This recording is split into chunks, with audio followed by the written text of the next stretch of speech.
Okay there, people. Welcome to Prog Monster. My name is Murph. I am the host of this show, a show dedicated to progressive rock, hard rock, heavy metal, and other forms of rock music. I'm just going to lower this a bit. Today we're doing our series. Yes, the one with rock musicians who thrilled us but has since passed on. Now, I know this particular episode was supposed to be out yesterday morning, and I recorded it on Friday night and set it to release yesterday morning, and then it vanished. It just went off my computer completely, so I'm not really sure what happened.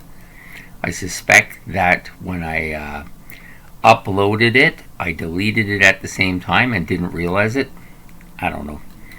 Anyways, my computer proficiency is in question at the moment, but however, I've re-recorded it as I'm doing now, and this will come out as soon as I'm done, and then I'm going to do the episode B for tomorrow morning. Hopefully I'll stay awake long enough to do both. Okay, so basically what I'm going to do is, as you know, we do two people who since have passed on. We're rock and roll greats who've since passed on, but we're going to do two of them today. I decided for the year 2020, which is the episode tonight, episode 58A, and 58B will come out tomorrow. The reason we split it is because I could only narrow it down to 4 people. I had about 8 originally, and then I decided to cut this and cut that, and eventually I narrowed it down to the 4 people I wanted to do, and so I decided to split them into an A part and a B part. And I'll do the same with the honorable mentions. I'll do the first side of this board, honorable mentions, at the end, and then the second side on tomorrow's video. Okay, so for tonight, the two people I chose, probably no surprise here to anybody who's been following this series or has been following me in general or following this site at all. So we're going to be doing Neil Peart of Rush fame and Steve Priest of Sweet fame.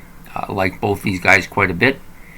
The Sweet are a bit of a different thing. Some people find it hard to believe I like them, but you know, when you think about it, I liked Kiss and I liked Bowie and I liked Alice Cooper, and they all wore makeup and did bizarre things on stage too. So this is just one more band like that. You know, they're maybe a little bit more feminine side than the others, but you know what? I really enjoyed the music they put out. Not just the poppy stuff that he put out, or they put out, that made the radio airplay, but a lot of their other stuff, which was quite a bit heavier. You know, if you haven't listened to the Sweets' deep cuts or their albums, then you're missing out a lot, because that stuff that you hear on the radio, Fox on the Run and Ballroom Blitz and Wee Willie, those are all poppy songs, but they are much heavier on their albums than they are with those. Those are just the radio songs.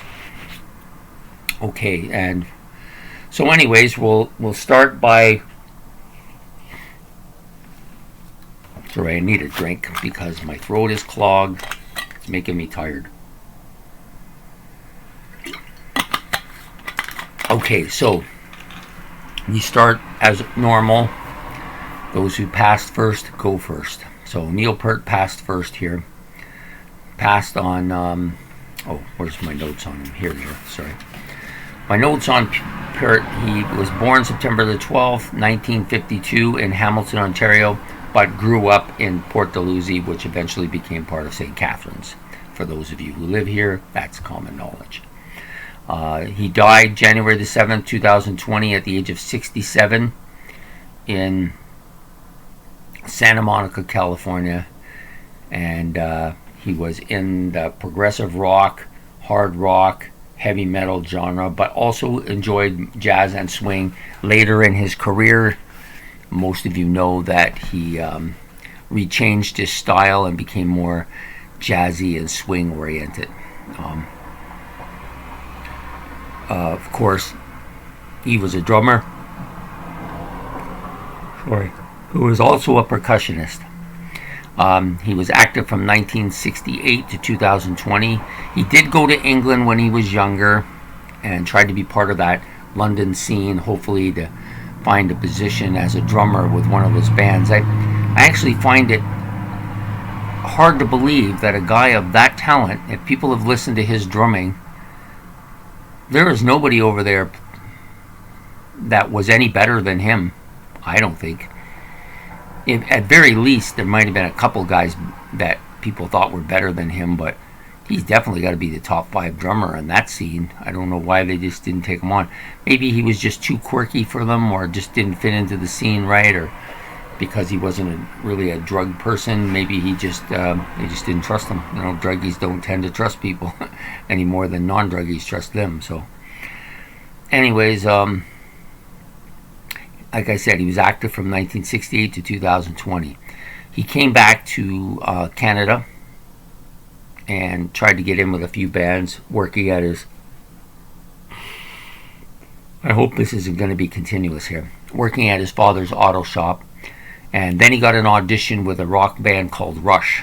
Now, Rush had, both Geddy Lee and Alex Lifeson had said that they were going to listen to all the auditions, not make a rash decision, and wait until it was all done and then inform the person who got the job. Well, when Neil Peart showed up, they thought, oh, this guy's kind of tall and lanky and short hair and weird. So, but then he started doing triplets and playing the drums like they'd never heard anybody play. And Geddy Lee just said, hey, he's in, man, he's the guy. And him and Alex Lifeson argued about it, but ultimately Neil Peart became the drummer for Rush, and the rest is history, you know. He then took on the lyrical aspect of the group, as both Geddy and Alex didn't really like writing lyrics, and they noticed he read a lot, so they asked him if he would be interested in doing the lyrics, and he did, and we all know where that resulted in. So he played with Rush for over 40 years, right up till his death. I think it was 45 years, yeah. One of the greatest rock drummers to ever play rock music. Just a fantastic drummer. My favorite drummer. One of my favorite rock stars. I love this man. His passing was a shock, and it's left me down and out for a few weeks until I grasped what had happened, right? Of course, that's the end of Rush, because Rush is not the type of band. Some bands would just get another drummer and go on, but that's not the way Rush is. They're like Zeppelin that way. They can't go on. Nobody's going to be able to replace Peart. I mean, they might be able to replace his drumming. There are a couple good drummers out there I think could probably replace the drumming part. Maybe even some guys that might be able to play the percussion part. But the lyrics is also in there. And plus, he's their brother. And, you know, this is a group of 3 guys who played together for 40 years.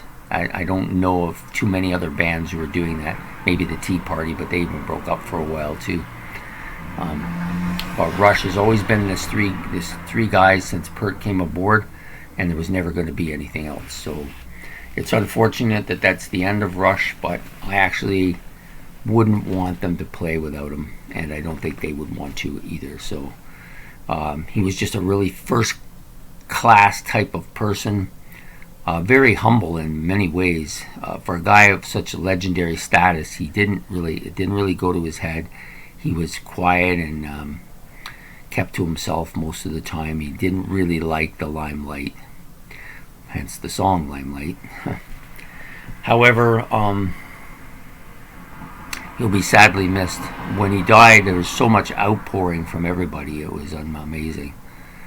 Anyways, he did die. He died, like it said, January 2nd, 2020 of brain cancer, which he had been fighting for a lengthy time, but had kept it to himself. Surprisingly, the group did as well. Not surprising that they kept it to themselves. Surprising that they were able to keep it to themselves, able to keep it from the general public for so long. Anyways, I love Neil Peart.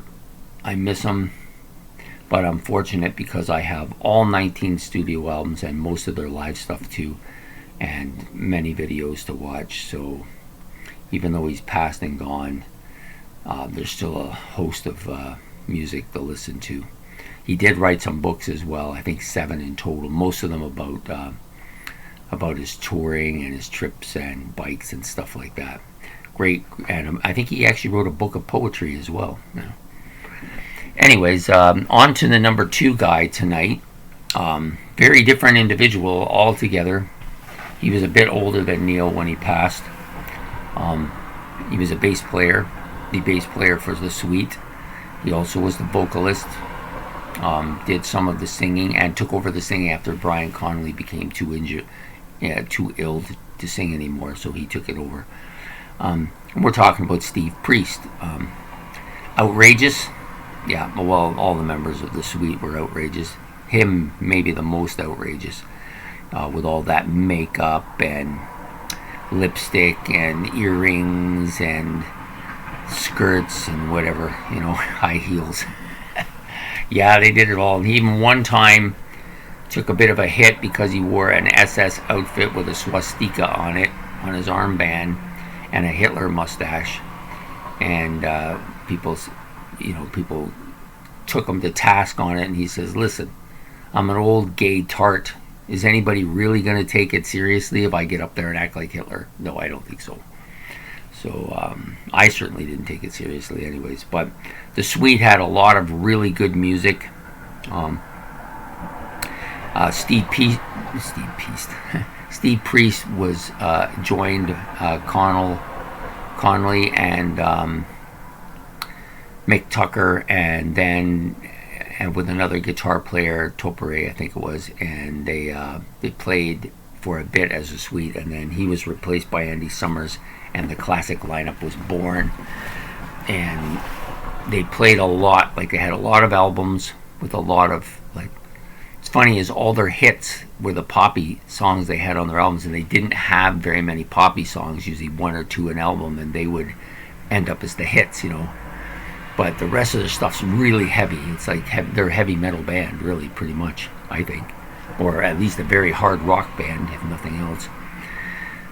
I've noticed in recent years with Andy Scott's touring with Sweet that it's almost a comedy, like they're up there singing, and I'm thinking, I'm watching them going, holy mackerel, these guys are so good for such older guys. And then I realized it's just them.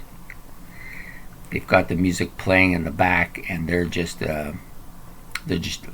acting it out, basically. So it's not even them, really. But anyways, that's hilarious. But that's not what we're talking about today. We're talking about Steve Peart. So I don't think I gave the vitals on Peart, but I'm going to now.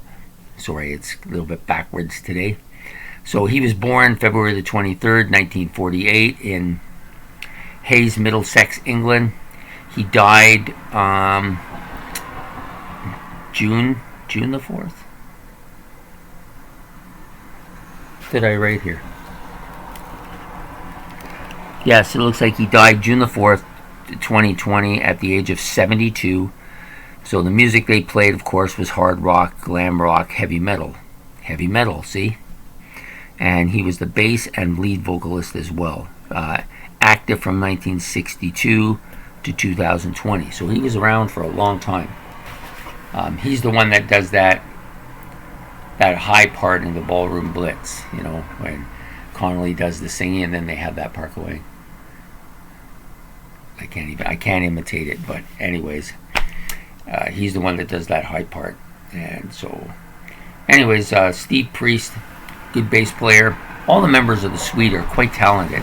People just think of them as being a bit of a pop glam band, but the drummer, Mick Tucker, very good drummer. Andy Scott is a good guitar player. Steve Peart, great bass player. And of course, they all had the dark hair, and then of course Connolly had the blonde hair, which was the kind of, that was common. A lot of bands would do that, just have the vocalist stand out a bit more. You see this with Motley Crue as well and some other bands. But anyways, there you have it. Steve Peart, one of the great rock stars of the 1970s. Sadly missed, I think. He had done his own stint.